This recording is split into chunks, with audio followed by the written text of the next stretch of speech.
ಎಲ್ಲ ರೈತ ಬಂಧುಗಳಿಗೆ ನಮಸ್ಕಾರ. ಈಗ ನಾವು 6-7 ವರ್ಷದಿಂದ ಪ್ರತಿ ವರ್ಷ 108, 105, 110, 115, 118 ಟನ್ವರೆಗೆ ನಾವು ಈಗ ಒಂದು 6-7 ವರ್ಷದಿಂದ ತೆಗಿತಾ ಬಂದಿದ್ದೀವಿ ಕಬ್ಬು. ತಗೋತ ಬಂದಾಗ ಈಗ ಇದು ಪ್ಲಾಟ್ 2 ಎಕರೆ 15 ಗುಂಟೆ ಇದು ಪ್ಲಾಟ್ ಮಾಡಿದ್ದೀವಿ. ಇದೇನೈತಿ, ಇದು ನಾವು ಲ್ಯಾಂಡ್ ಪ್ರಿಪ್ರೇಷನ್ದಲ್ಲಿ ಹೋದ ಡಿಸೆಂಬರ್ದಿಂದ ಒಂದು ಹಸಿರೆಲೆ ಗೊಬ್ಬರ, ಆಮೇಲೆ ಬೇಸಿಗೆಲ್ಲ ಗಳೆಗಾಡು ಮಾಡ್ಕೊಂಡೀವಿ. ಆಮೇಲೆ ಮೇದಲ್ಲಿ ಮತ್ತೊಂದು ಹಸಿರೆಲೆ ಗೊಬ್ಬರ ಮಾಡ್ಕೊಂಡು ನೆಲ ಚೆನ್ನಾಗಿ ಕಾಸ್ಕೊಂಡು ಆಮೇಲೆ ಎಲ್ಲ ಪೂರ ಲ್ಯಾಂಡ್ ಪ್ರಿಪ್ರೇಷನ್ ತಯಾರು ಮಾಡ್ಕೊಂಡು ಈಗ 115ರಿಂದ 120 ಟನ್ ಟಾರ್ಗೆಟ್ ಇಟ್ಟು ಒಂದು ಪ್ಲಾಟ್ ನಾವು ಈಗ ಇದನ್ನ ಮಾಡಿದ್ದೀವಿ. ಇದು ಬಂದು CO 86032 ನೀರ ಕಬ್ಬು.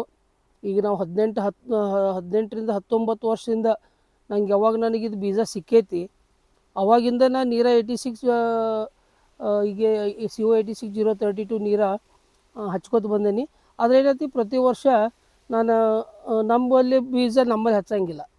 ನಾನು ಪ್ರತಿ ವರ್ಷ ಫೌಂಡೇಶನ್ F2 ಅಥವಾ F3 ಬೀಜ ನಾ ಹೊರಗಿನ ತಂದು ಸಸಿ ಆಗಲಿ ಅಥವಾ ಕಬ್ಬಿನ ಬೀಜ ಸಿಕ್ಕರೆ ತಂದು ಹಚ್ಚಿ ನಾವು ಪ್ಲಾಂಟೇಶನ್ ಮಾಡತ್ತೀವಿ. ಯಾಕಂದ್ರೆ ಈಗ 86032 ಇದು ಕಬ್ಬು ಸಣ್ಣಗ ಕಾರಣ ಅಂದ್ರೆ ನಮ್ಮಲ್ಲಿ ಬೀಜ ನಾವು ಹಚ್ಕೋತು ನಮ್ಮ ಎಷ್ಟನೇ ಜನ್ರೇಷನ್ ಐತಿ ಗೊತ್ತಾಗಂಗಿಲ್ಲ, ಹಚ್ಕೋತ ಹೋಗೋದ್ರಿಂದ ಅದು ಕಬ್ಬು ಸಣ್ಣ ಹಾಕೋತ ಬರ್ತೈತಿ. ಅದ್ರ ಭಾಳ ಬೆಸ್ಟ್ ಈಗ ನಮ್ಮದು ಫೌಂಡೇಶನ್ F2 ಬೀಜ ತಂದು ನಾವು ಈಗ ಪ್ಲಾಂಟೇಶನ್ ಮಾಡಿದ್ದೀವಿ. ಇದು ಕಬ್ಬಿನ ಸಸಿ ಮಾಡಿದ್ದಿದ್ದು. ಇದು ಆ್ಯಕ್ಚುಲಿ ಸಾಲಿಂದ ಸಾಲಿಗೆ 5 ಫುಟ್, ಇದು 5 ಫುಟ್ ಸಾಲು. ಆಮೇಲೆ ಸಸಿಯಿಂದ ಸಸಿಗೆ 1.5 ಫುಟ್ ಕರೆಕ್ಟಾಗಿ ಮೆಜರ್ಮೆಂಟ್ ಮಾಡಿ ನಾವು ಅಂದಾಜು ಹಚ್ಚಂಗಿಲ್ಲ. ಒಂದು ಲೇಬರ್ದಲ್ಲಿ ಕಟ್ಗೆ ಕೊಟ್ಟು 1.5 ಫುಟ್ ಕಬ್ಬಿನ ಸಸಿ ಹಚ್ಕೋತೀವಿ. ಇದು ಕಬ್ಬಿನ ಸಸಿ ಹಚ್ಚಿದ್ದು. ಇದು ಪ್ಲಾಂಟೇಶನ್ ಬಂದು ಸೆಪ್ಟೆಂಬರ್ 2, 3, 4 3 ದಿನ ಇದು ಪ್ಲಾಂಟೇಶನ್ ಮಾಡಿದ್ದೀವಿ. ಇದು ಮಾಡಿದಾಗಿಂದ ನಾವು ಅದಕ್ಕೇನು ಯಾವ ಟೈಪ್ ಅದಕ್ಕೆ ಗೊಬ್ಬರ ಕೊಡಬೇಕು, ಯಾವ ಟೈಮ್ದಾಗ ಯಾವ ಫರ್ಟಿಲೈಸರ್ ಕೊಡಬೇಕು, ಅದು ಸರಿಯಾಗಿ ನಮ್ಮ ಯಾವ ಟೈಮ್ದಾಗ ನ್ಯೂಟ್ರೆಂಟ್ ಕೊಡಬೇಕು, ಮೈಕ್ರೋ ನ್ಯೂಟ್ರೆಂಟ್ ಯಾವ ಟೈಪ್ ಕೊಡಬೇಕು, ಸರಿಯಾದ ಟೈಮ್ದಾಗ ಅದನ್ನ ಯಾವ ಟೈಮ್ದಾಗ ಅದನ್ನೆಲ್ಲ ಕೊಟ್ಕೋತ ಬಂದೇವಿ. ಈಗ ನಮ್ಗೆ ಮತ್ತೊಂದು ಇದ್ರಾಗ ನಾವು ಮುಖ್ಯ ಇಂಪಾರ್ಟೆಂಟ್ ನಾವು ಇದು ಕೊಡೋದಂದ್ರೆ ಸಂಖ್ಯಾಶಾಸ್ತ್ರ. ಸಂಖ್ಯಾಶಾಸ್ತ್ರದ ಪ್ರಕಾರ ನಾವು ಹೆಂಗೆ ಮಾಡ್ತೀವಿ, ಪ್ರಾರಂಭದಲ್ಲಿ 1.5 ಫುಟ್ ಏನು ಒಂದು ಹಚ್ಚಿರ್ತೀವಲ್ಲ, ಪ್ರಾರಂಭದಲ್ಲಿ 1.5 ಫುಟ್ ಹಚ್ಚಿದಾಗ ಸ್ಟಾರ್ಟಿಂಗ್ ನಾವು ಅದಕ್ಕೆ ನಮ್ಮದು ಬ್ಲ್ಯಾಕ್ ಬಾಕ್ಸ್ ಡ್ರಂಚಿಂಗು, ಆಮೇಲೆ ಈಗ 4 ಸ್ಪ್ರೇ ಕಂಪ್ಲೀಟ್ ಮಾಡಿ ಸಂಜೀವಿನಿ ಸ್ಪ್ರೇ ಕಂಪ್ಲೀಟ್ ಮಾಡೀವಿ. ಯಾಕಂದ್ರೆ ಯಾವುದೂ ನ್ಯೂಟ್ರಿಯೆಂಟ್ ಡಿಫೆನ್ಸಿಸಿ ಅಂತ ಏನೂ ಇಲ್ಲ, ಪೂರ ಹೆಲ್ದಿ ಕಬ್ಬು ಐತಿ. ಯಾಕಂದ್ರೆ ಪ್ರತಿಯೊಂದು ಸ್ಪ್ರೇದಾಗ ಮೈಕ್ರೋ ನ್ಯೂಟ್ರಿಯೆಂಟು, ಆಮೇಲೆ ಒಂದು ವಾಟರ್ ಸೋಲೆಬಲ್ ಫರ್ಟಿಲೈಸರು 19 ಆಮೇಲೆ 13-45, ಒಂದು ಇನ್ಸೆಕ್ಟ್ಸೈಡು, ಒಂದು ಫಂಗಿಸೈಡು, ಇದನ್ನೆಲ್ಲ ಸ್ಪ್ರೇ ಮಾಡ್ಕೊತ ನಾವು 4 ಸ್ಪ್ರೇ ಮಾಡೀವಿ, ಒಂದು ಡ್ರಂಚಿಂಗ್ ಮಾಡೀವಿ. ಈಗ ಸಂಖ್ಯಾಶಾಸ್ತ್ರದ ಬಗ್ಗೆ ಹೇಳ್ಬೇಕಂತಂದ್ರೆ ಈಗ ನಾವು 1.5 ಫುಟ್ ಒಂದು ಸಸಿ ಹಚ್ಚಿದ ನಂತರ ನಾವು ಪ್ರಾರಂಭದಲ್ಲಿ 13, 14, 12, 13, 14 ಮರಿ ತೊಗೋತೀವಿ. ಅದಕ್ಕೆ ಹುಟ್ಕಬ್ಬೆಲ್ಲ 3 ತೆಗೆದೇವಿ. ಇದು ಏನು ಇದ್ದಿದ್ದೆಲ್ಲ ಮರಿ ಕಬ್ಬು ಇದು. ಆಮೇಲೆ ಅದು ಮತ್ತೆ ಮರಿ ಬರೋಕ್ಕೆ ಸ್ಟಾರ್ಟ್ ಆದ ಕೂಡಲೇ ನಾವು 75ರಿಂದ 80ನೇ ದಿವಸಿಗೆ ಸ್ಮಾಲ್ ಅರ್ದಿಂಗ್ ಮಾಡಿ ಮರಿ ಸ್ಟಾಪ್ ಮಾಡಿದ್ವಿ. ಸ್ಟಾಪ್ ಮಾಡಿ ಒಂದು ಗಡ್ಡೆಯಲ್ಲಿ ಆವಾಗ 13, 12, 13, 14 ಮರಿ ಮೇಂಟೈನ್ ಮಾಡ್ಕೋತ ಬಂದ್ವಿ. ಆಮೇಲೆ 110, 120ನೇ ದಿವಸಿಗೆ 110, 120ನೇ ದಿವಸಿಗೆ ಏನು ಮಾಡಿದ್ವಿ ಅಂದ್ರೆ ಕೆಳಗಿಂದೆಲ್ಲ ನಮಗೆ ವೀಕ್ ಇದ್ದ ಮರಿ ಒಂದು ಗಡ್ಡೆಯಲ್ಲಿ 8 ಎವರೇಜ್ ಕಾಯ್ಕೊಂಡು 8, 9, 8, 9. ಈಗ ನೋಡಿರಿ, ಈ ಗಡ್ಡೆಗೆ ಎಷ್ಟು ಅದಪ್ಪ ಅಂತಂದ್ರೆ 1, 2, 3, 4, 5, 6, 7, 8, 9, 10, 11, 12, 13, 14, 15, 16, 17, 18, 19, 20, 21, 22 ಕಬ್ಬು ಅದಾವೆ ಇದ್ರಾಗ.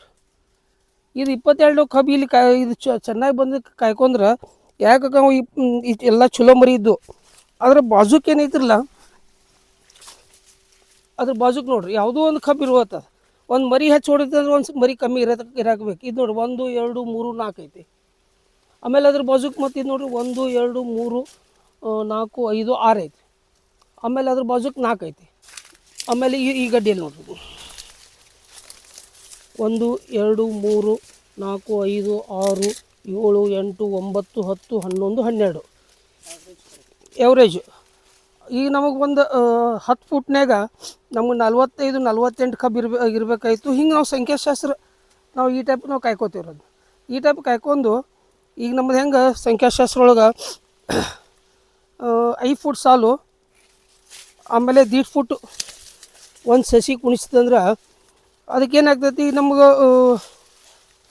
1.5 ಫುಟ್ ನಾವು ಈಗ ಕಾಯ್ಕೊಂಡು ಅಂದ್ರೆ ಕರೆಕ್ಟ್ 6,000 6,000 ಸಸಿ ಕುಣ್ತಾವೆ.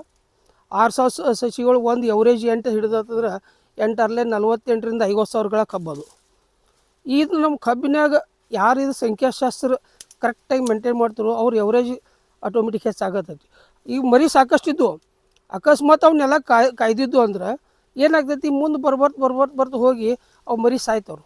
ಅದಕ್ಕೆ ನಾವೇನು ಮಾಡ್ತೀವಿ, 110-120 ದಿವ್ಸ ಈಗೇನು ಬಿಗ್ ಅರ್ದಿಂಗ್ ಅಪ್ ಈಗ ಮಣ್ಣು ಏರ್ಸೋದೈತಲ್ಲ, ಮಣ್ಣು ಏರ್ಸೋ ಟೈಮ್ದಾಗ ವೇಸ್ಟ್ ನಮ್ಗೆ ಸಾಯುವಂಥ ಮರಿಗಳು ಏನು ವೀಕ್ ಇರ್ತಾವೆ ಸಾಯ್ತಾವೆ ಅನ್ನೋದು ಅಂಥವೆಲ್ಲ ಮರಿ ತೆಗೆದು ನಾವು ಸರಿಯಾಗಿ ಸಾಲಾಗು ಫರ್ಟಿಲೈಸರ್ ಎಲ್ಲ ಹಾಕಿ ಆಮೇಲೆ ಅದಕ್ಕೆ ನಾವು ಮಣ್ಣು ಏರ್ಸಿದ್ವು ಅಂದ್ರೆ ಫರ್ಟಿಲೈಸರು ಮಣ್ಣಾಗ ಮುಚ್ತೈತಿ. ಮುಚ್ಚಿದ ನಂತರ ನಮ್ಗೆ ಏನು ಕೊಡೋ ಗೊಬ್ಬರ ಐತಲ್ಲ, ನಾವು ಕೊಟ್ಟದ ಗೊಬ್ಬರ ಎಲ್ಲ ಫ್ಯಾಕ್ಟ್ರಿಗೂ ಕಬ್ಬಿಗೆ ಸಿಗ್ತೈತಿ. ಅನುಕೂಲ ಇಷ್ಟು ಸಾಲಿಡಾಗಿ ಇಷ್ಟು ಕಬ್ಬು ಮೊಟ್ಟೆ ಈ ಟೈಪ್ ಇದು ಬರ್ತೈತಿ.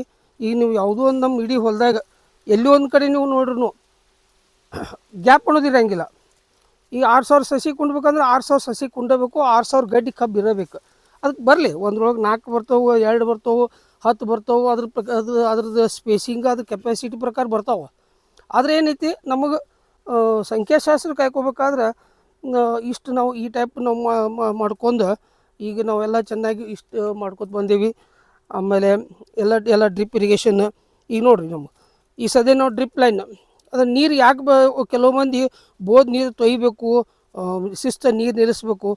ಇದು ನೋಡ್ರಿ ನಮ್ಗೆ ಏನೈತಿ ಈ ಸದ್ಯ ಇಷ್ಟು ಲೈನ್ದಾಗ ಮಾಯ್ಶ್ಚರ್ ಮೇಂಟೈನ್ ಐತಿ.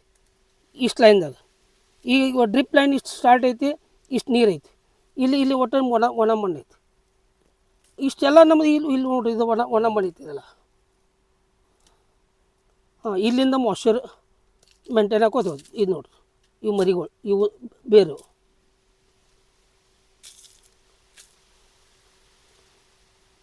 ಈಗ ನಾವು ನೀರಿಲ್ಲಿ ಕೊಡತ್ತೋ ಅಂದ್ರೆ ಆಟೋಮೆಟಿಕ್ ಬೇರೆ ಇಲ್ಲಿ ಬರತ್ತವ. ಇದು ನೋಡಿರಿ ಬಿಳಿ ಬೇರೆ ಚೆನ್ನಾಗಿ ಬಿಳಿ ಬೇರೆ ಹೆಣ್ದ ಈಗ ಕಬ್ಬಿಗೆ ನಾವು ಬೇರಿಗೆ ನೀರು ಕೊಡತ್ತೀವಿ. ಬೇರಿಗೆ ನೀರು ಕೊಡೋದ್ರಿಂದ ಈಗೇನು ನಾವು ಮ್ಯಾಗಂತೂ ಈಗಿನ ಒಬ್ಬ ಕೆಲವಂತರು ಬೋದ್ ನೆನಿಬೇಕು, ತುಂಬ ನಿಲ್ಲಬೇಕು, ನಮಗೇನು ಜರುತ್ತಿಲ್ಲ. ನಾವು ಬೇರಿಗೆ ನೀರು ಕೊಟ್ಟರೆ ಸಾಕು. ನಂದು 12 ತಿಂಗಳು ಯಾವಾಗೂ ನನ್ನ ಕಬ್ಬಿದ್ದು ಬಂದ್ರೂ ನಮ್ಮ ಏನೈತಿಲ್ಲ ಮಣ್ಣು ಇಷ್ಟು ನಮ್ಮ ಮುದ್ದೆ ಆದ್ರೆ ಸಾಕು. ಇದಿಷ್ಟು ಮಾಯ್ಶ್ಚರ್ ಮೇಂಟೈನ್ ಮಾಡ್ಕೊತ ಹೋದ್ರೆ ನಮ್ಮ ಕಬ್ಬು ಚೆನ್ನಾಗಿ ಬರ್ತೈತಿ. ಈಗ ನೋಡಿರಿ ಗ್ರೀನಿಶ್ ಆಗಿ ಈಗೆಲ್ಲ ಎಲೆಗಳು ಎಷ್ಟು ಒಂದ್ರಿ ಅವ್ರೇನು ಇದು ನೋಡಿರಿ ಒಂದು ಎಲೆ ಒಂದು ಈಟ್ ವೀಕ್ ಏನಪ್ಪ ನೀರು ಕಮ್ಮಿ ಬಿದ್ದು ಇಷ್ಟು. ಈಗ ಸದ್ಯ ಟೆಂಪ್ರೇಚರ್ ನಮ್ಮಲ್ಲಿ 38-39 ಟೆಂಪ್ರೇಚರ್ ಐತಿ. 38 ಟೆಂಪ್ರೇಚರ್ ಇದ್ರೂ ನಾವು ಇಷ್ಟ ನೀರು ಮೇಂಟೈನ್ ಮಾಡ್ಕೊತ ಬರತ್ತೀವಿ.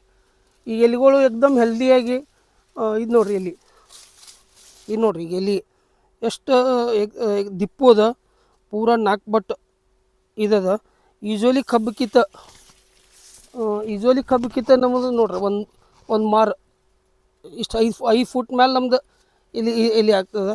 ಅಂದರೆ ನಮ್ಗೆ ಎಲೆ ಎಷ್ಟು ಹೆಲ್ದಿ ಇರ್ತಾವೆ, ಎಷ್ಟು ಈಗ ನೋಡಿರಿ ದಿಪ್ಪು ಹೆಲ್ದಿ ಎಷ್ಟು ಹೆಲ್ದಿ ಇರ್ತದೆ ಅಷ್ಟು ಆಟೋಮೆಟಿಕ್ ಕಬ್ಬು ಮೊಟ್ಟೆ ಆಗ್ತದೆ. ಈಗ ನೋಡಿರಿ ಇದ್ರದ್ದು ಎಲೆ ತೆಗೆದ್ನಿ ಇಷ್ಟು ಹೆಲ್ದಿ ಬೆಳೆಯೋಕಂದ್ರೆ ಈ ಎಲೆ ಕಾರಣ. ಯಾಕಂದರೆ ಏನು ಎಲೆದಿಂದ ನಾವು ಭೂಮಿಯಲ್ಲಿ ನಮ್ದು ನ್ಯೂಟ್ರಿಯೆಂಟ್ ಎಲ್ಲ ನ್ಯೂಟ್ರಿಯೆಂಟ್ ಕೊಟ್ಟಿರ್ತೀವಿ, NPK ಗೊಬ್ಬರ ಕೊಟ್ಟಿರ್ತೀವಿ. ಅದು ಬ್ಯಾಕ್ಟೀರಿಯಾ ಮುಖಾಂತರ ಬೇರಿಗೆ ಹೋಗ್ತದೆ. ಆ ಬೇರದಿಂದ ಎಲೆಗೆ ಬರ್ತದೆ. ಎಲೆಗೆ ಬಂದು ಎಲೆ ಮೇಲೆ ಸರಿಯಾಗಿ ಸೂರ್ಯನ ಕಿರಣ ಗಾಳಿ ಬಡಿತೈತಿ, ಫೋಟೋಸಿಂಥೆಸಿಸ್ ಆಗಿ ಆಹಾರ ಉತ್ಪಾದನೆ ಮಾಡಿ ಕಬ್ಬಿಗೆ ಬರ್ತದೆ.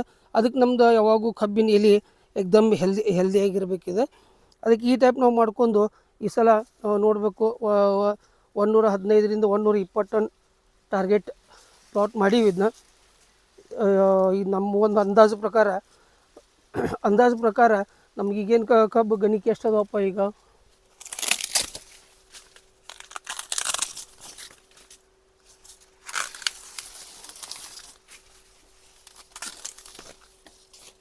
ನೋಡ್ರಿ 1 2 3 4 5 6 7 8 9 10 11 12 13 ಗಣಿಕೆ ಅದ. ಈಗ ಸದ್ಯ 13 ಗಣಿಕೆ ಅಂದರು. ಈಗ ನೋಡ್ರಿ ನನ್ನ ಎತ್ತಗೈ ಮೇಲೆ ಎಷ್ಟೈತಿ. ಅದು ಈಗ ಯಾವುದು ಮ್ಯಾಗಿನ ಗಣಿಕೆ ಏನು ಗಿಡ್ಡಿಲ್ಲ. ಇಷ್ಟು ಬಿಸಿಲು ಟೆಂಪ್ರೇಚರ್ದಾಗಿದ್ರೂ ನೋಡಿ ಗಣಿಗೆ ಇಷ್ಟು ಉದ್ದ ಏನಪ್ಪ ನೀರು ಕಮ್ಮಿ ಬಿದ್ದತಿ, ಗಣಿಗೆ ಗಿಡ್ಡ ಆಗ್ಯಾವ. ಯಾಕೆ ನೀರು ಶಾರ್ಟೇಜ್ ಆದ ಗಣಿಗೆ ಗಿಡ್ಡ ಆಗ್ತಾವ್ರು. ಅದಕ್ಕೆ ನೋಡಿ ಈಗ ಸದ್ಯ ಈಗ ಬಿಟ್ರು ಒಂದು ಚೋಟ್ ಮೇಲೆ ಗಣಿಕೆ ಅದಾವ್ರಿ. ಮತ್ತು ಎಕ್ದಮ್ ಹೆಲ್ದಿನೂ ಬರ್ತದೆ. ಅದಕ್ಕೆ ನೀರು ಪ್ರಮಾಣ ಕಮ್ಮಿ, ಸರಿಯಾಗಿ ಟೈಮ್ದಾಗ ಸರಿಯಾಗಿ ಅದಕ್ಕೆ ಏನು ಬೇಕು ಫರ್ಟಿಲೈಸರು, ಅದಕ್ಕೆ nutrient, micro nutrient, secondary nutrient, ಹಾಗೆ ಮತ್ತೊಂದು ಈಗ ಭಾಳ ಇಂಪಾರ್ಟೆಂಟ್ ಅದು ಬ್ಯಾಕ್ಟೀರಿಯಾ. ಈಗ ನಾವು ಇದಕ್ಕೆ ಆಲ್ರೆಡಿ 3 ಸಲ ಬ್ಯಾಕ್ಟೀರಿಯಾ ಕೊಟ್ಟಿವಿ. ಅಜಿಟೋ ಬ್ಯಾಕ್ಟೀರಿಯಾ, PSB, KMB, ಆಮೇಲೆ ಜಿಂಕ್ ಮೊಬಿಲೈಸಿಂಗ್ ಬ್ಯಾಕ್ಟೀರಿಯಾ. ಆಮೇಲೆ ಈಗ ನಾವು ಇದಕ್ಕೆ ಪ್ರತಿ 25 ದಿವಸಕ್ಕೊಮ್ಮೆ 15ರಿಂದ 25 ದಿವಸಕ್ಕೊಮ್ಮೆ ನಾವು ಗೋಕೃಪಾಮೃತ ಬಿಡ್ತೀವಿ. ಯಾಕಂದ್ರೆ ಅದು ಬ್ಯಾಕ್ಟೀರಿಯಾನು ಅಷ್ಟೇ ಇಂಪಾರ್ಟೆಂಟ್. ಯಾಕಂದ್ರೆ ನಾವು ಏನು ಗೊಬ್ಬರ ಫರ್ಟಿಲೈಸರ್ ಅಥವಾ ಏನೋ ಕೊಟ್ಟಿರ್ತೇವಲ್ಲ, ಅದನ್ನ ಯುಟಿಲೈಸ್ ಮಾಡಿ ಕೊಡೋದು ಬ್ಯಾಕ್ಟೀರಿಯಾ. ಅದಕ್ಕೆ ನಮ್ಮ ಭೂಮಿಯೊಳಗೆ ಸಾವಯವ ಗೊಬ್ಬರ ಸಾಕಷ್ಟು ಇರಬೇಕು. ಅದಕ್ಕೆ ಬ್ಯಾಕ್ಟೀರಿಯಾ ಬದುಕಬೇಕಾದ್ರೆ ಅದಕ್ಕೆ ನಾವು 2 ಸಲ ಹಸಲೆ ಗೊಬ್ಬರ ಮುರಿತೀವಿ, ಆಮೇಲೆ ತಿಪ್ಪಿ ಗೊಬ್ಬರ ಹಾಕ್ತೀವಿ, ಫ್ಯಾಕ್ಟ್ರಿ ಕಂಪೋಸ್ಟ್ ಗೊಬ್ಬರ ಹಾಕ್ತೀವಿ. ಇವನ್ನೆಲ್ಲ ಹಾಕಿ ಮಣ್ಣಿನ ಫಲವತ್ತತೆ ಹೆಚ್ಚು ಮಾಡ್ಕೊಂಡು ಈಗ ನಾವು ಚೆನ್ನಾಗಿ ಇಷ್ಟು ಮಾಡ್ಕೊತ ಬಂದೇವಿ. ನಾವೆಲ್ಲ ರೈತರು ಬಂದವ್ರಿಗೆ ಒಂದು ಏನು ಹೇಳ ಬಯಸ್ತೇನಪ್ಪ ಅಂತಂದ್ರೆ, ಎಲ್ಲ ರೈತರು ಫೋನ್ ಹಚ್ತಾರೆ, ಸರ್ ನಿಮ್ಮ ವಿಡಿಯೋ ನೋಡಿ ನಾನು ಬೆಳೆದ್ದೀನಿ, ನಿಮ್ಮ ವಿಡಿಯೋ ನೋಡಿ ನಾ ಇಷ್ಟು ಟನ್ ಬೆಳೆದ್ದೀನಿ. ಯಾಕಂದರೆ ಈಗ ಹೋದ ವರ್ಷ ನನಗೊಂದು 1300ರಿಂದ 1400 ಎಕರೆ ನಾವು ನಮ್ಮ ಶುಗರ್ ಕೇನ್ ಕಾಲ್ಪೋಕ್ಸ್ ಗ್ರೂಪ್ನವ್ರ ಅದನ್ನ ಸರಿಯಾಗಿ ಫಾಲೋ ಮಾಡ್ಕೊತ ಹೋಗಿದ್ರು. ಎಷ್ಟೋ ಜನ ಈಗ ನಮ್ಮ ಪ್ಲಾಟ್ಗೆ ಈ ವರ್ಷ ಕಮ್ಮಿ ಇಲ್ಲಾಂದ್ರೂ ಒಂದು 700-800ಕ್ಕಿಂತ ಹೆಚ್ಚು ಜನ ಬಂದು ಪ್ಲಾಟ್ ವಿಸಿಟ್ ಮಾಡೋಗ್ಯಾರ, ನೋಡ್ಯಾರ, ನೋಡಿ ಬೆಳ್ಕೊರಾತಾರ. ನೀವು ಬರೀ ಒಂದು ವಿಡಿಯೋಕ್ಕಿಂತ ನೀವು ಏನೋ ಒಂದು ಗ್ರೂಪಾಗಿ ಒಂದು ನಮ್ಮ ಫೋನ್ ನಂಬರ್ ತೊಗೊಂಡು ಒಂದು ಕಾಂಟ್ಯಾಕ್ಟ್ ಮಾಡ್ಕೊಂಡು ನೀವೇನರ ಒಂದು ಸ್ವಲ್ಪ ಕೆಲವೊಂದು ಗ್ರೂಪಾಗಿ ಬಂದ್ರೆ ನಿಮಗೆ ನಾವು ಇಲ್ಲಿ ಸಂಪೂರ್ಣ ತರಬೇತಿ ಕೊಡ್ತೇನೆ ನಿಮಗೆ. ಯಾಕಂದರೆ ಈಗ ಅಲ್ಲಿ ಬರೀ ಒಂದು ವಿಡಿಯೋ ನೋಡೋದು ಇದು ಮಾಡೋಕ್ಕಿಂತ ಇಲ್ಲಿ ಕಬ್ಬು ಬಂದು ವರ್ಷದಾಗ ಒಂದು 2-3 ಸಲ ಬಂದು ಯಾವ ಟೈಮ್ದಾಗ ಏನು ಮಾಡ್ತಿರ್ತೀವಿ, ಏನು ಬೆಳಿತಿರ್ತೀವಿ, ಯಾವ ಟೈಪ್ ನಮಗೆ ಅದಕ್ಕೆ ಮೇಂಟೈನ್ ಮಾಡ್ತಿರ್ತೀವಿ. ಇಲ್ಲಿ ನೀವು ಬಂದ್ರೆ ನಾವು ಇಲ್ಲಿ ನಿಮಗೆ ನಾವು ತರಬೇತಿನೂ ಕೊಡ್ತೇನೆ ನಾನು. ಈಗ ಆಲ್ರೆಡಿ ನನ್ನ ಗ್ರೂಪ್ನಾಗ 5000 ಜನಕ್ಕಿಂತ ಹೆಚ್ಚು ಶುಗರ್ ಕೇನ್ ಕಾಲ್ಪೋಕ್ಸ್ ಗ್ರೂಪ್ನಾಗ 5000 ಜನಕ್ಕಿಂತ ಹೆಚ್ಚು ಗ್ರೂಪ್ನಾಗ ಅದಾರ. ಎಲ್ಲರೂ ವಾಟ್ಸಪ್ ಮೇಲೆ ಮೆಸೇಜ್ ಕಳಿಸ್ತಿದ್ರೆ, ವಾಟ್ಸಪ್ ಮೇಲೆ ಕ್ವಶನ್ ಕೇಳ್ತಾರೆ, ವಾಟ್ಸಪ್ ಮೇಲೆ ನಾವು ಉತ್ತರ ಹೇಳ್ತಿರ್ತೀವಿ. ಬ್ಯುಸಿ ಇದ್ರೆ ಒಟ್ಟು ಅವತ್ತು ಫೋನ್ ಮೇಲೂ ನಾವು ಹೇಳ್ತಿರ್ತೀವಿ. ಅದುವಾಗ ಏನಾಗ್ತೈತಿ, ಇಲ್ಲಿ ನೀವು ಬಂದ್ರಂದ್ರೆ ನಿಮಗೆ ಸಂಪೂರ್ಣವಾಗಿ ತರಬೇತಿ ಕೊಡ್ತೇವೆ. ಈ ಸದ್ಯ ನಂಗೆ ಪ್ಲಾಟ್ನಾಗ ನೀವು ಬಂದರೆ ಲ್ಯಾಂಡ್ ಪ್ರಿಪ್ರೇಷನ್ ಹೆಂಗೆ ಮಾಡಬೇಕು, ಆಮೇಲೆ ಕುಳಿ ಕಬ್ಬು ಹೆಂಗೆ ಮೇಂಟೈನ್ ಮಾಡಬೇಕು, ಆಮೇಲೆ ಕಬ್ಬಿಂದ ಕಬ್ಬು ಒಳಗೆ ಏನೇನು ಮಾಡಬೇಕು, 3 ನನ್ನ ಕಡೆ ಪ್ಲಾಟ್ ಇದ್ದೇ ಇರ್ತಾವೆ. ಅವಾಗ ನೀವು ಏನೋ ಯಾರು ಬಂದು ನೀವು ಇದು ಮಾಡ್ಕೊಂಡ್ರೆ ನಿಮಗೊಂದು ಸರಿಯಾದ ಟೈಮ್ ಬಂದು ಒಂದು ಸ್ವಲ್ಪ ನೀವು ತರಬೇತಿ ತೋರೋಕ್ಕೂ ನಾವು ತರಬೇತಿ ಕೊಡ್ತೇನೆ ನಾನು. ಇದಕ್ಕೂ ಚಾರ್ಜ್ ಇಲ್ಲ, ನಾವು ಅದಕ್ಕೆ ಚಾರ್ಜ್ ಏನು ಇದು ಮಾಡೋಂಗಿಲ್ಲ. ಯಾಕಂದ್ರೆ ರೈತರಿಂದ ಕಲಿಯೋದೈತಿ. ಅದಕ್ಕೇನೈತಿ, ಬಂದು ತರಬೇತಿ ತೊಗೋರಿ. ನಾ ಹೆಂಗೆ ಬೆಳೆಯತ್ತೀನಿ, ನಮ್ಮ ಗುರುಗಳಾದ ಸಂಜಯ್ ಮಾಣಿಯವರು ಹಲಪ್ನವ್ರು ಸರ್ ಮಾರ್ಗದರ್ಶನದಿಂದ ನಾ ಈಗ ಈ ಟೈಪ್ ನಂದು ಅವರು ಒಂದು ಆಶೀರ್ವಾದದಿಂದ ಅವರು ಒಂದು ಇದರಿಂದ ನಾವು ಇಲ್ಲಿ ಬಂದೇವಿ. ಅದೇ ಪ್ರಕಾರ ನೀವು ಈ ಮಾಡ್ಕೊಂಡು ನೀವು ಚೆನ್ನಾಗಿ ಬೆಳ್ಕೋರಿ. ನೀವು ಬೆಳ್ಕೊಂಡು ಮತ್ತೊಬ್ರು ಬೆಳೆಯಕ್ಕೆ ಹಚ್ಚಿ ಒಬ್ಬರಿಂದ ಒಬ್ರು ಬೆಳಗಿ ಅಂದ್ರೆ ಒಂದು ದೀಪ ಬೆಳಗ್ತಂದ್ರೆ ಅದು ದೀಪ ಒಂದಾದ ಬೆಳಿಗ್ಗೆ ಆರಬಾರ್ದು. ಅದು ಒಂದು ದೀಪ ಹತ್ತಂದ್ರೆ ಅದರಿಂದ 1000 ದೀಪ ಹಚ್ಚಕ್ಕೆ ಬರ್ತೈತಿ. ಹಂಗೆ ನೀವು ಒಬ್ಬರು ಬೆಳೆದ ಆಮೇಲೆ ಅದರಿಂದ ಮತ್ತು ಒಂದು 10 ಮಂದಿ ರೈತರಿಗೆ ನೀವು ಮತ್ತು ಮಾರ್ಗದರ್ಶನ ಮಾಡಿರ್ತಂದ್ರೆ ನಮ್ಮ ರೈತ ಕುಲವು ಚೆನ್ನಾಗಿ ಅಂದ್ರೆ ರೈತರಿಗೂ ಅನುಕೂಲ ಆಗ್ತೈತಿ. ಅದು ಚೆಂದಾಗಿ ಬೆಳ್ಕೊಂಡು ಇದು ಮಾಡ್ಕೊರಂತ ನಾನು ಹೇಳ್ತೀನಿ.